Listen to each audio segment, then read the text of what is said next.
এই যুদ্ধগুলো এমনি এমনি লাগে নাই, এরা লাগায়, পিছন থেকে লাগায়। ওদের স্বার্থ কি? অস্ত্র বাণিজ্য।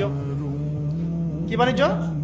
অস্ত্র বাণিজ্য। ওরা যুদ্ধ বাঁধিয়ে রাখবে, জিয়ে রাখবে, যাতে করে অস্ত্র ব্যবসা করা যায়।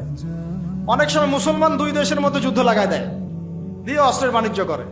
অচিরেই তারা পুরো বিশ্বে একটা বড় যুদ্ধ বাঁধিয়েই ছাড়বে, দেখে ইনশাআল্লাহ।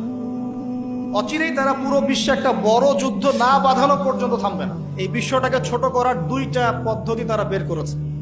একটা হচ্ছে ইন্টারনেট সেকশন, প্রযুক্তি দিয়ে বিশ্বটাকে ছোট করে নিয়ে আসা। এটা হয়ে গেছে, বিশ্বে এখন ছোট শর্ট জায়গা, এইখান থেকে ওইখানে আপনি যোগাযোগ খুব দ্রুত করতে পারবেন। বিশ্ব ছোট, আপনাকে পায়ে হেঁটে যেতে হবে না।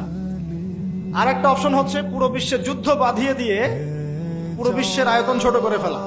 আর আমি কনফিডেন্ট আমার বক্তব্যে, এটা আমার ধারণা, আমার ইস্তেহাদও বলতে পারেন, যদিও আমি মুস্তাহিদ নই।